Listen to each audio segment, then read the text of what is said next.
দর্শক বন্ধুরা, এই মুহূর্তের জন্য গুরুত্বপূর্ণ জরুরি সংবাদ আপডেট। আপার প্রাইমারি 2016 কার্যত যোগ্য বঞ্চিত, ইন্টারভিউ থেকে বঞ্চিত, আর কত অপেক্ষা? এই দাবিটি অবশ্যই জেনে নিন, অত্যন্ত গুরুত্বপূর্ণ। ন্যায় বিচারের লক্ষ্যে এই দাবিটা কিন্তু অত্যন্ত গুরুত্বপূর্ণ, তাদের তরফ থেকে তুলে ধরা হয়েছে। তো ভিডিওটিকে শেষ পর্যন্ত দেখবেন, স্কিপ করবেন না, চ্যানেলটিকে সাবস্ক্রাইব করে রাখবেন। চলুন আমরা কথাবার্তা না বাড়িয়ে মূল আলোচনার মধ্যে চলে যাচ্ছি। এই মুহূর্তে দাঁড়িয়ে বঞ্চিত আপার প্রাইমারির চাকরিপ্রার্থীবৃন্দ তথা আপার প্রাইমারির চাকরিপ্রার্থীবৃন্দ ইন্টারভিউ থেকে বঞ্চিত, তাদের তরফ থেকে গুরুত্বপূর্ণ বার্তা কিন্তু তুলে ধরা হয়েছে। আমরা জানি দীর্ঘ সময় ধরে তারা কিন্তু কর্মসূচি চালিয়ে যাচ্ছেন। তো সেই নিরিখে বলা যেতে পারে তাদের তরফ থেকে যে বার্তা কোট আনকোট উঠে আসছে, যে অতি দ্রুত আপ টু ডেট ভ্যাকেন্সিতে আপার প্রাইমারি স্তরে নিয়োগের আবেদন তারা কিন্তু জানাচ্ছেন।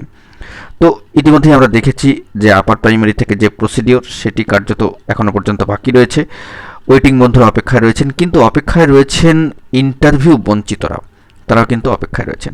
তারা সম্মানীয় মাননীয় মুখ্যমন্ত্রী মহাশয়ের কাছে কাতর নিবেদন জানাচ্ছেন যে আর কাল বিলম্ব না করে আপার প্রাইমারি বা উচ্চ প্রাথমিক স্তরে বর্তমান সকল শূন্য পদে অর্থাৎ আপ টু ডেট ভ্যাকেন্সিতে নিয়োগের ব্যবস্থা করুন, স্কুলগুলোকে বাঁচান, আপার প্রাইমারি টেট পাস প্রশিক্ষিত চাকরি প্রার্থীদের বাঁচান।